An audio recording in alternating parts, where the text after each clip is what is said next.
is good, YouTube? Quinn Wade Basketball Analysis coming to you with a quick video. I wanted to let you guys know I got some new merchandise available, not just t-shirt anymore. I got different type of t-shirt, different type of shirts and logos that you can purchase on my spread shirt, and also hoodies now. We have expanded and added more to the channel and more merchandise for the brand. Thanks for supporting. It will be in the description and the links will be in the comment section below. Thanks for helping me and supporting the movement. Quinn Wade Basketball Analysis. I'm going to check out the video. What is good, YouTube? Quinn Wade Basketball Analysis.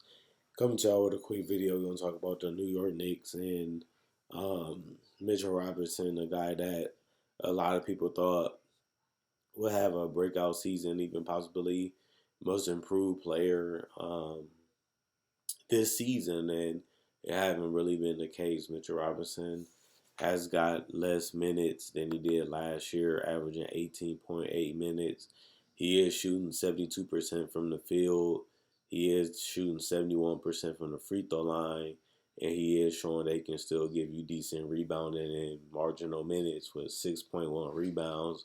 And he's still giving you 2.1 blocks. He is averaging a career high 9.5 points per game. And you think about it and you be like, wow, Mitchell Robinson was a guy that a lot of people will take that next step. A lot of people feel like he can be a great rim protector, a great role player, a guy that can really be a difference maker on a team, and that hasn't been the case so far with the Knicks. And people wanted Fizdale fired.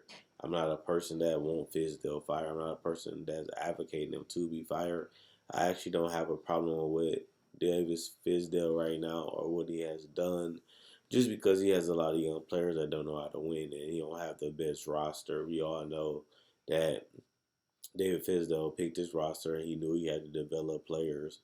He knew that it was a young roster. He knew that if they don't get a big name free agent, that they're gonna have to take the long way to get back to being relevant and getting back to being a good team. And Mitchell Robinson was one of the lone bright spots on the New York Knicks for a long time now, which is 2 years.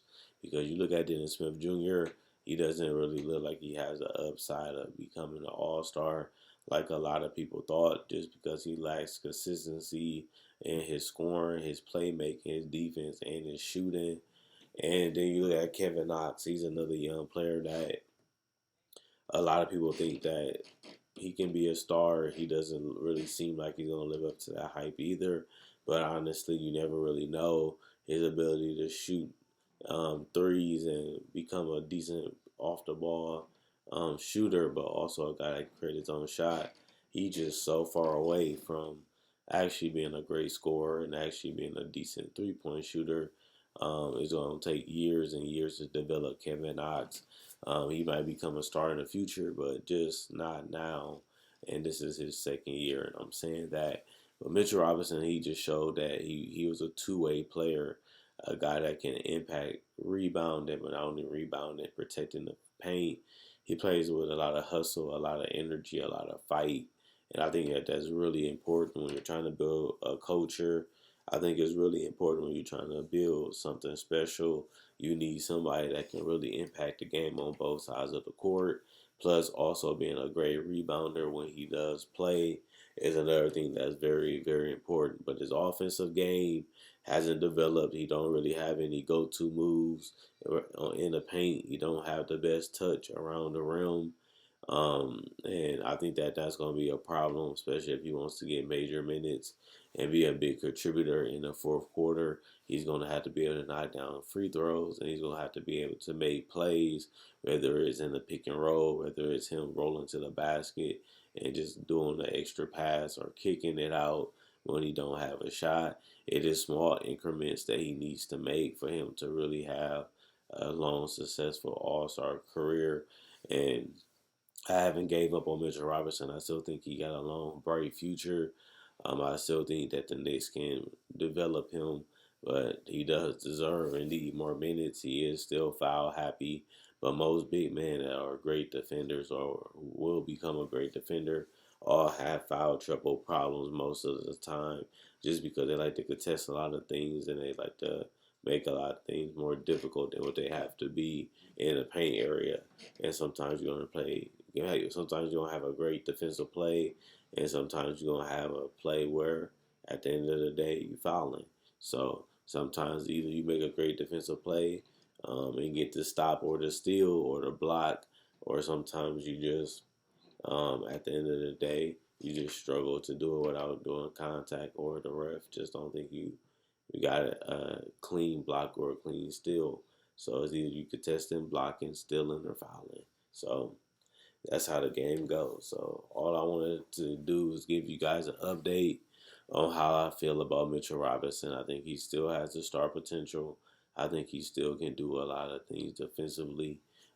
He hasn't really shown right now that he's an all NBA defender, and he's far from it so far because he's so raw and he makes a lot of mistakes. But with playing time and development, maybe he can still become an all-star for the New York Knicks, and that may be the only thing that's important. But let me know what you guys think. Do you think Mitchell Robinson can still become an all-star? Do you think he's overrated? Do you think he's going to just be a role player? Do you think that he is what he is and he's not going to take a significant leap in the future to become something better than he is right now? Whatever you guys think, let me know in the comment section below. He's young, he's special, and at the end of the day, he has huge upside potential. But also, that don't mean he's going to realize it, and that's just the reality of the situation. And at the end of the day, it could be something that they took a gamble on him late in the draft, and he has potential to be better than what they took him. And on top of that, he's proved that he can already be a decent role player so far, even though he's not a top 10 pick. He shows an upside of being something great.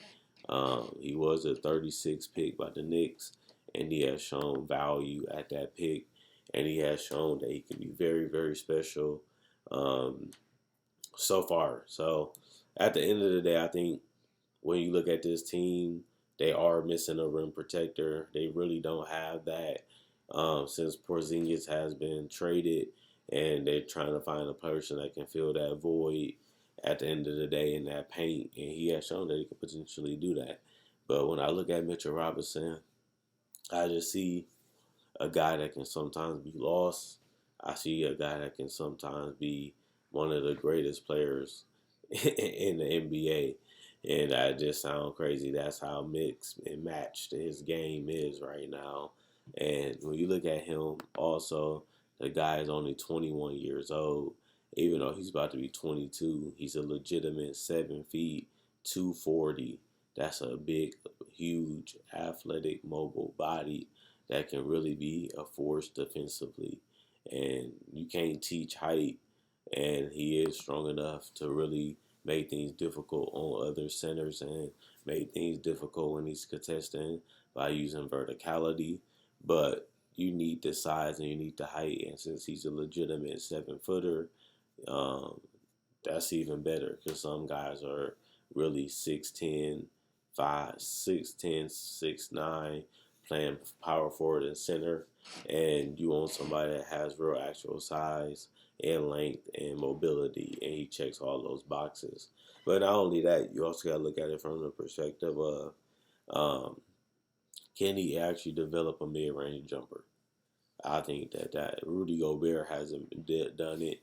Hassan Whiteside used a floater. I think that's something else that he should add into his game. That close shot, whether it's a push shot, whether it's a mid-range jumper, or even a jumper to the free throw line, he's going to have to add a little bit more offense to his game to make him more tougher to guard and a little bit more unpredictable because all he can do really is rim run. And that's valuable in the league, but it's also good to continue to add passing in the pick and roll and passing when you don't have the ball in the post, or just making an extra hockey assist or the extra pass to get somebody open for three or get somebody an easy shot. And that's just as important as protecting the paint and rim running. So I think his passing is something that he's definitely going to have to improve if he was going to make a big stride. 0.7 assists, it's just not going to cut it. But like I said, let's not panic.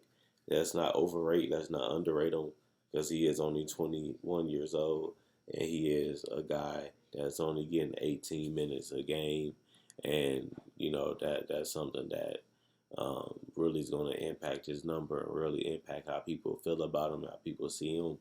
And once he started getting major minutes and getting better at knowing what's a foul and what's not a foul, what to contest and what not to contest, we have to see it through before we can judge him.